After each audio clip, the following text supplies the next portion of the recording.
Ham. I'm back, mga kababayan.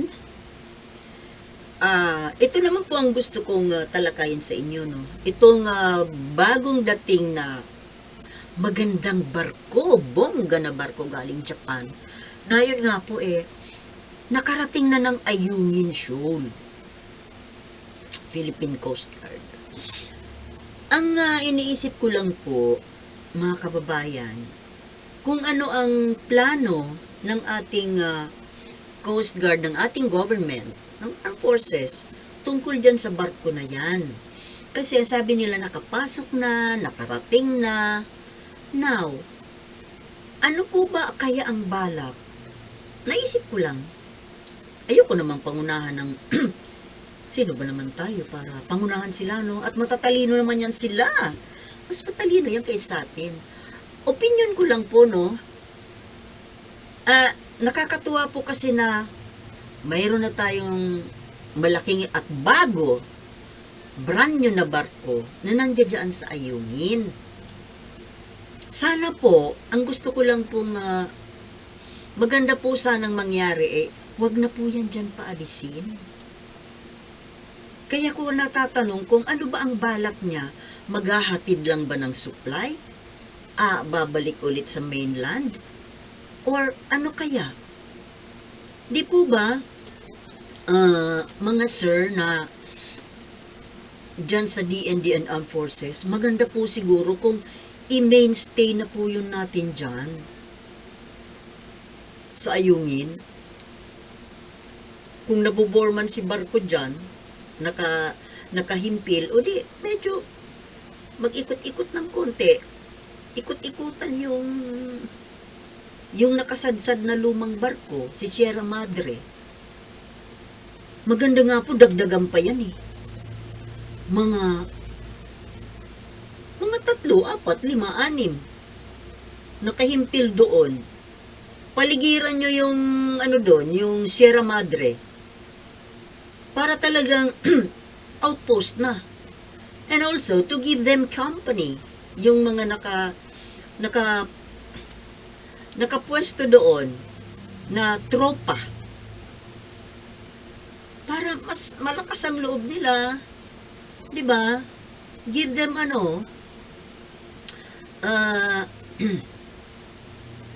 inspiration. Kasi napagtatawanan nga po yung pinagtatawanan ng kalaban natin na ano daw yung barko na yun. Bulok na. Siguro wag lang po na i-repair, no? Maganda nga kahit nagano na lang yung kabulok. Ilagi na lang po yan dyan. Kahit na yung mga mabulok na siya ng tuluyan, yung mga spare parts, yung mga remnants niya, parang gawin pa rin yung naka-enclose sa isang iskaparating salamin. Parang relic. Historical relic. Na once upon a time, ito yung ating powerful outpost. Yun ba ibig ko sabihin? Sana nga po, maglagay po tayo ng naka-stationary na mga barko dyan sa paligid ng yung Ayungin Shoal. Kung yung China nga wala naman siyang karapatan dyan nandiyan dyan nagsuswarming sila dyan Ang ipinagtataka ko lang po, bakit po kaya tuwing magre-resupply or kung anumang mga galaw, ang balak gawin ng ating armed forces, bakit paglabas pa lang po dyan sa karagatan, sa entrance, papasok ng Ayungin, bakit nandiyan dyan na kaagad ang mga barko ng China? Ano ba, naka-station ba siya dyan? Naka-permanente ba siya dyan? Or mayroon nagtitimbre sa kanila? Sorry. May nagtitimbre ba sa kanila na, ngayon magre-resupply? Kaya, harangin natin. Harangin ninyo. Alam naman natin na may mga traidor dito sa loob. I just wonder kung ano na po ba ang hakbang na ginagawa ng gobyerno natin tungkol dito sa mga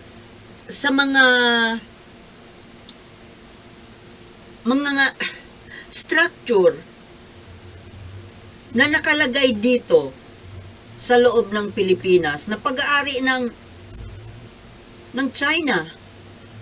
Yung mga mga internet companies na yan, yung dito, yung Converge. Nagsisinga ako, nagpakabit ako ng Converge eh. Baka mamaya yung mga dinadakdak ko dito ng monitor. Ano naman nakala mo, Sultana? Sikat ka. Ungo. Ba't ka naman imomonitor? Hindi ka naman sikat. Bakit? Siguro lang kahit hindi sikat o hindi sikat, siguro ko siyempre namomonitor yan. Inaantay lang na sumikat tayo sa kanila, patutumbay ka.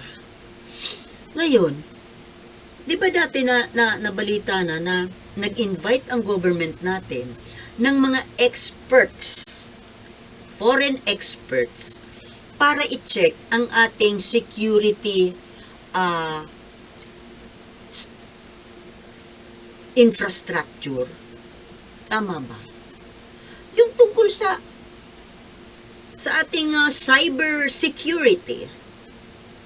Kasi nga po, dahil nga po sa katarantaduhan ng former president na pumayag na maglalagay ng mga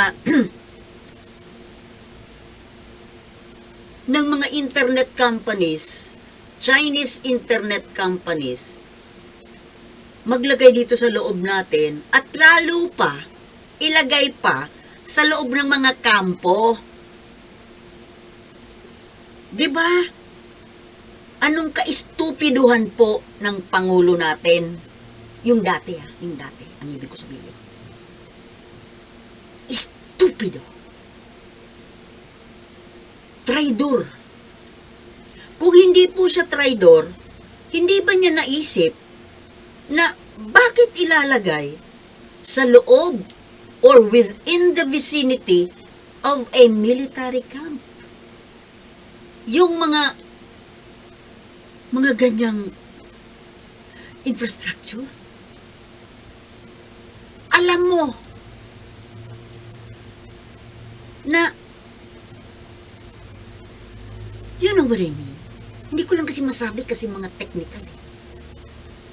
Kaya nga ngayon, lahat na moves ng ating armed forces nadidetect.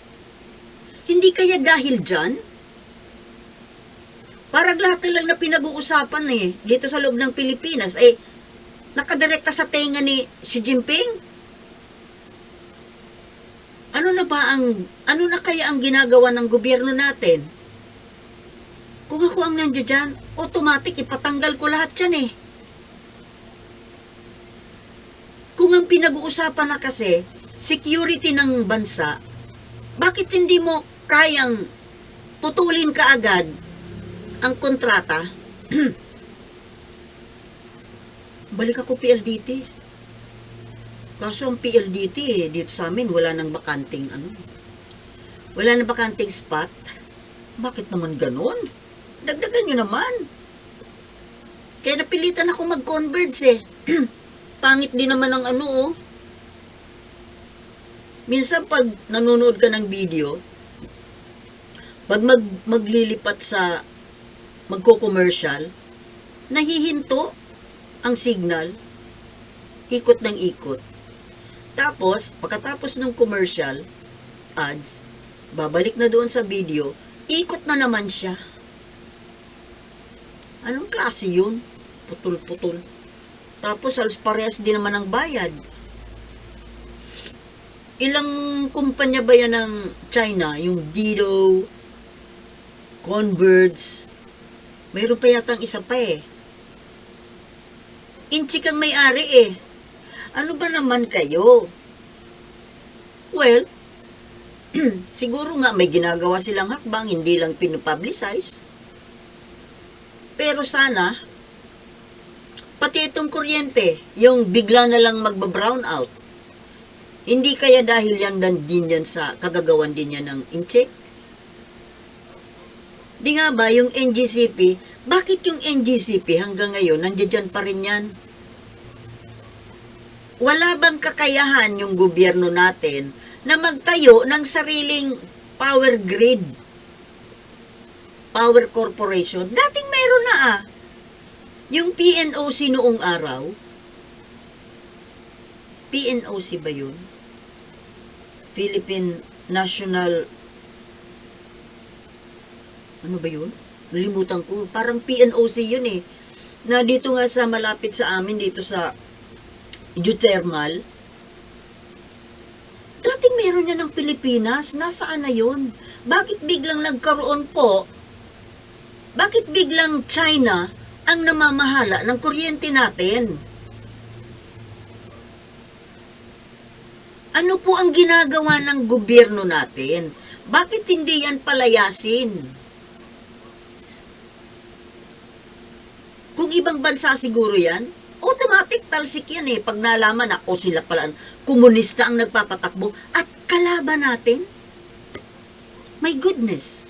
Bakit hanggang ngayon sila pa rin ang nagpapatakbo? At itong mga internet companies na ito na pag-aari ng incheck, bakit hindi yan putulin ang kontrata niyan? Kaya naman natin, may pera tayo Ang laki-laki ng mga mga confidential fund ng mga politiko. Kayang-kaya yung Pilipinas gumawa ng sariling sorry. Hindi pa ako lubusang magaling Pag tumataas ang boses ko, nangangati. Yung Maharlika Fund.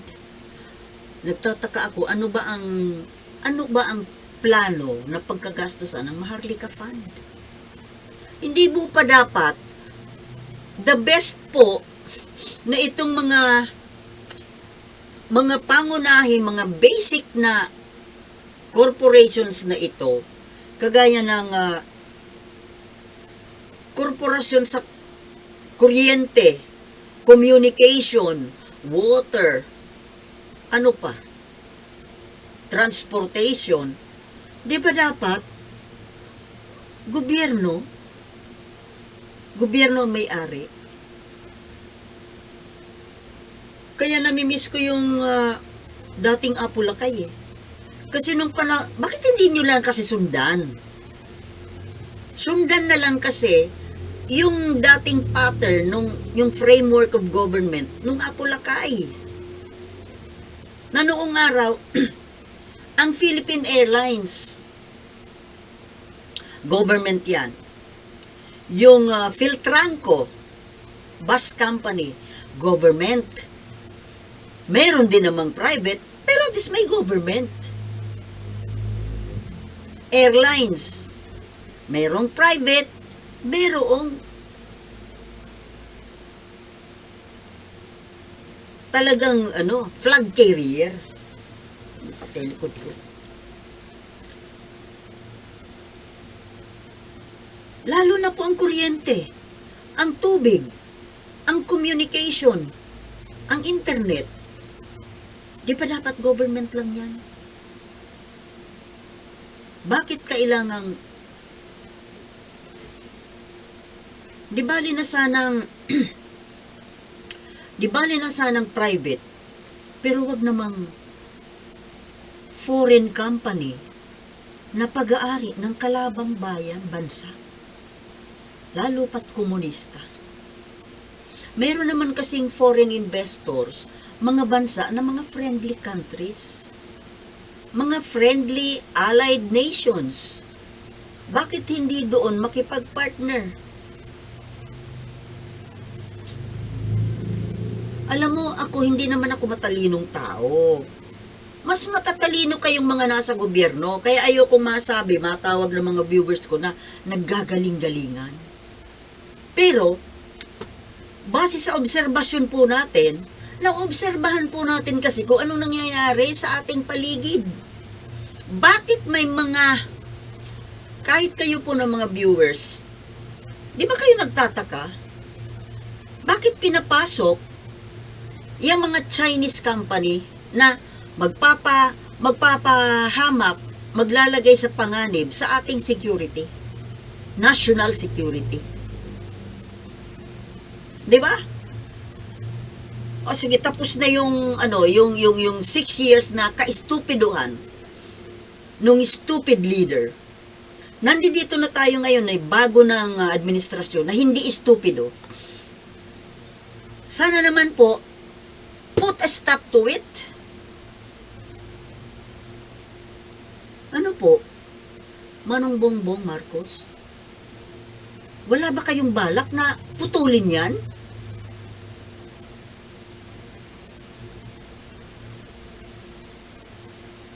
Gusto ko na makita na putol na yung koneksyon na yan sa China. Ayoko na nga makakita ng mga produkto galing China. Mga sirain. Sus. Maganda lang sa itsura. Lalo na mga tinitinda sa online. Nako. Ang dadaya, ginagamit yung made in Japan daw. Porque alam nila na ang tao kapag sinabing made in Japan, nagsanga-sanga na naman ng kwento ko eh. Pag sinabi kasing made in Japan,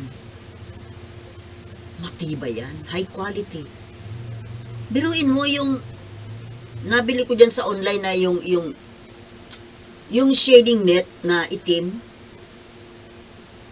made in Japan daw, Japan quality, 10 years daw na hindi masisira. Diyos ko po, unang sabit ko palang isang ihip ng hangin, natanggal na yung, tapos made in China. Kaya ako wala na akong tiwala dyan sa mga online selling na yan eh. Ang dadaya eh. O ngayon na naman, may nakita na naman akong produkto. Technology daw ng Alemanya. What's Alemanya? Diba Germany? Ang German quality rin, parang Japan yan eh. Magka-allied kasi yan magkaibigan yan eh.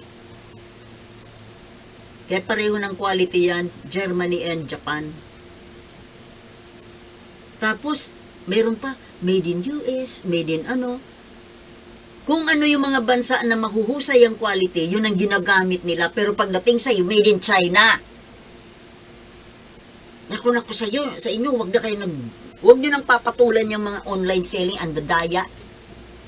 Buy one, take one, tapos pagdating dito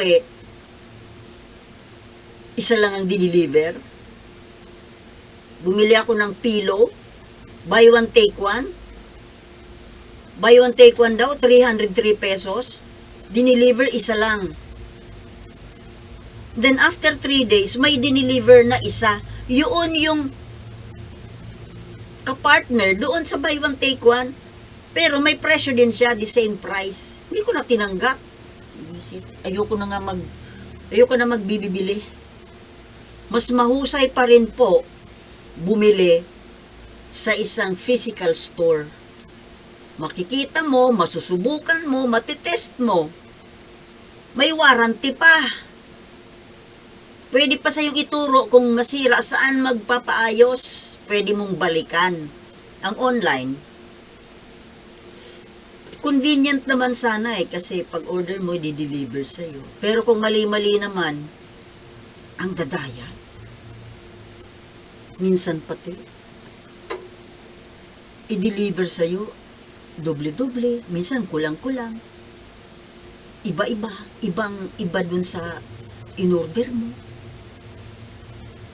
Wala nang tiwala sa online selling. Minsan gusto ko naman sanang bibili sa online dahil pag tinatamad kang pumunta ng bayan or magaganda kasi ang presentation ng sa online. Pero iba yung nasa picture kaysa doon sa pagdating sa'yo. Kaya ayoko na. Doon na lang ako. Magtiyaga na lang ako na pag malaki ang binili ko bulky, kahit na suknungin ko yan, baktutin ko pa yan. Sigurado naman ako. Ang dami kong nalugi dyan sa kabibili sa online. Buisit na yan. Teka, bakit ba napunta sa online selling yung kwento? Para akong si mama namin, pag nagkukwento, sanga-sanga, namana ko yata. Ano ba yung main topic ko? Ano ba yun? Tungkol sa West Philippine Sea, di ba? Tapos napunta sa Incheck, napunta sa Made in China. Pati tuloy yung main topic ko, nalimutan ko na eh. Ay, tapusin ko na nga, nalimutan ko yung main topic ko. Anyway, maraming salamat na lang po mga kababayan sa ingangati na naman ang lalamunan ko. Thank you for watching. Nakaka-enjoy sana siguro kung live yung makakapag-participate kayo. Kailan kaya ako makapag-live? Parang, paano ba mag-live? Turuan nyo nga ako paano mag-live. Gusto ko mag-live. Yung pati kayo na viewer, nakakapag-participate yung real-time exchange of views, question and answer. Yung tanong ninyo, sasagutin ko, tanong ko, sagutin nyo. Di ba? Maganda yun. Ako, kailan kaya? Sige, one of these days, siguro hindi ko pa kasi alam. Sige, abangan nyo lang. may sumapang pakiramdam ko sa ngayon. Hindi, ayusin ko muna lahat, saka ako magla-live. Okay? Thank you for watching and I'll see you in my next live. Peace.